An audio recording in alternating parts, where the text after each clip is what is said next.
आप देख रहे हैं फियर 99। तो चलिए दोस्तों, बढ़ते हैं आज की कहानी की ओर। कहानी में आगे बढ़ने से पहले हमारे चैनल को ज़रूर सब्सक्राइब करना। मैं आपका दोस्त आपके लिए ऐसे ही अच्छी कहानियाँ लाता रहूँगा। तो चलिए बिना किसी देरी के बढ़ते हैं आज की कहानी की ओर। तकरीबन रात के 2 बजे मैं केरला के कोझिकोड रेलवे स्टेशन से तिरुवनंतपुरम जाने के लिए रवाना हुआ। जब मैं अपनी बर्थ की ओर बढ़ने लगा तो पाया कि सारे बोगी की लाइट्स धीमी हो रखी थी और सारे यात्री भी घोड़े बेच के सो रहे थे। फिर मैंने अपनी बर्थ सीट देखने के लिए आगे बढ़ा तो मैंने पाया कि पहले से ही मेरी सीट पर एक आदमी खर्राटे मारते हुए सो रहा था। मैंने उस आदमी को जगाते हुए बोला, ओ भाई साहब, ये मेरी सीट है, उठ जाओ। पहले तो वो आदमी गहरी नींद में होने के कारण आंखें खोल नहीं पा रहा था, लेकिन और 1-2 बार कहने पर आखिर उसकी नींद टूट ही गई। फिर वो आदमी मेरी सीट से उठकर चला गया। फिर मैं अपनी बर्थ पर सामान रख ही रहा था कि मेरे फ़ोन की रिंग बज उठी। मैंने फ़ोन अपनी जेब से निकाल कर देखा तो मेरी माँ का फ़ोन था। मैंने फ़ोन उठाते ही पूछा, क्या बात है माँ? इस पर माँ ने कहा, बेटा ठीक से चढ़ गया ना ट्रेन में? इस पर मैंने कहा, अच्छा माँ, मैं ठीक से चढ़ गया हूँ ट्रेन में। अभी मैं सामान ही रख रहा था अपनी बर्थ पर। तू चिंता मत कर, मैं ठीक हूँ। अब तू भी सो जा, काफ़ी रात हो गई है। इस पर माँ ने कहा, अच्छा बेटे, रखती हूँ। अब मैं सामान रखकर अपनी बर्थ पर लेट गया। इसी बीच ट्रेन भी कोझिकोड रेलवे स्टेशन से निकल चुकी थी। मैं अपने बर्थ पर लेट तो गया, मगर मुझे नींद ही नहीं आ रही थी और पेट भी एकदम भारी भारी सा लग रहा था। तो मैंने सोचा कि क्यों ना टॉयलेट हो आऊँ, पेट साफ रहेगा तो शायद नींद आ जाए। मैं टॉयलेट की ओर बढ़ने लगा। काफ़ी अंधेरे के कारण मुझे कुछ ठीक से दिख नहीं रहा था। इसी बीच मैंने देखा अपर बर्थ पर एक औरत के दोनों आंखें खुले थे, न पलक झपक रहे थे, न आँखों के पुतलियाँ हिल रहे थे। मैंने उसे अंधेरे में वहम समझकर चला गया और जब मैं टॉयलेट जाकर वापस आया तो पाया कि वो औरत उसी हालत में थी। खैर, मैं अपनी बर्थ पर आकर लेट गया और लेट ही रहा था कि ट्रेन रुक गई। बाहर से आती आवाज़ से लगा कि कोई स्टेशन है। क्योंकि मैं अपर बर्थ पर था तो मुझे पता नहीं चल रहा था कि ट्रेन कौन से स्टेशन पर रुकी है। लिहाजा मैंने सोचा कि क्यों ना बाहर भी देख लिया जाए कि ट्रेन कौन से स्टेशन पर रुकी है। कुछ देर स्टेशन पर वक्त बिताने के बाद मैंने सोचा क्यों ना उस औरत को ही देख लिया जाए। मैं ये सोच ही रहा था कि उतने में ही ट्रेन ने हॉर्न बजा दिया।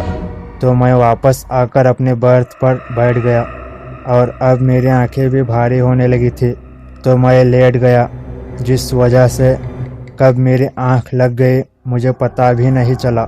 कुरकुरे वाला, कुरकुरे, नमकीन, बिस्किट, बटाटा चिप्स, चॉकलेट, चिवड़ा, भैया कुरकुरे ले लो। उस आवाज़ के बाद मेरी नींद ही खुल गई और दोबारा फिर नींद ही नहीं आई। मैंने उस आदमी से पूछा, चाय है क्या भाई? तो उस आदमी ने कहा, चाय तो नहीं है भाई साहब, पर कोई बात नहीं, मैं अभी चाय वाले को भेजता हूँ। इस पर मैंने कहा, शुक्रिया भाई। चाय पीने के बाद मैं फ्रेश हुआ और जाकर दरवाजे के पास खड़ा हो गया। उस समय सुबह के 5:30 बज रहे थे और सूरज उगने ही वाला था। मैं जाकर ट्रेन के दूसरे बोगियां घूमने लगा।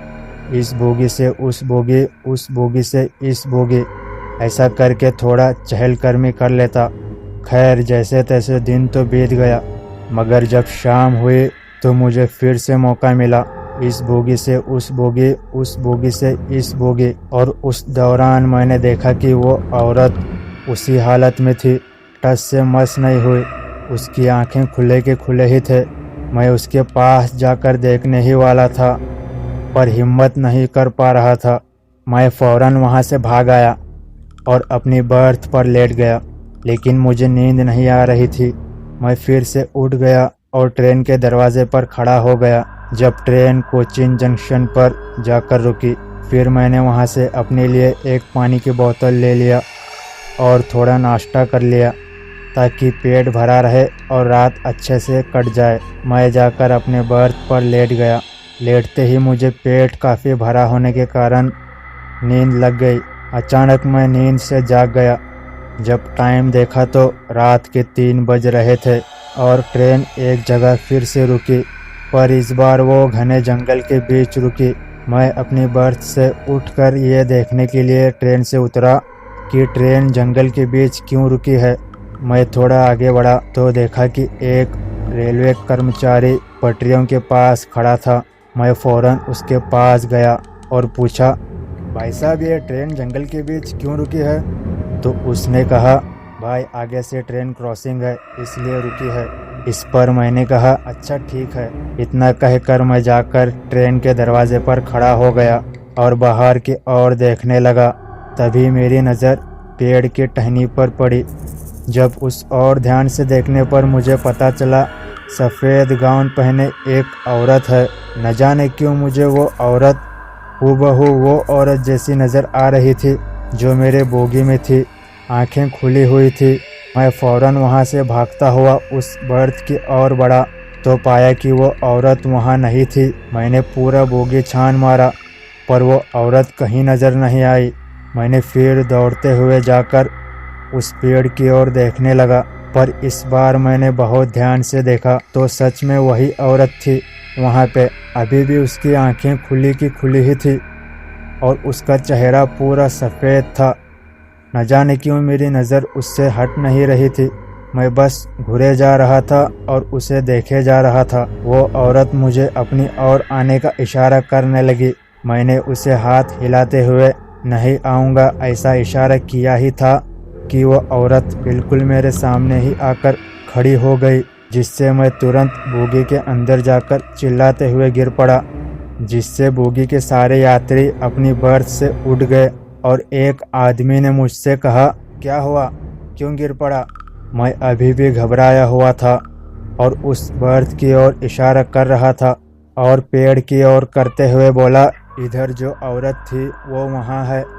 फिर मैंने उसे सारी बात बताई तो उसमें से एक आदमी ने कहा, वहाँ पर तो कोई नहीं है और बर्थ तो पहले से ही खाली थी।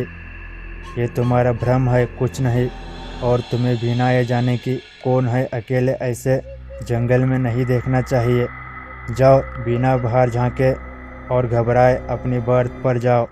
मैं जाकर अपनी बर्थ पर लेट तो गया, पर मेरे हाथ पांव कांप रहे थे और आंख बंद करते ही उसकी खौफनाक आंखें, उसका वो सफ़ेद डरावना चेहरा नज़र आ रहा था।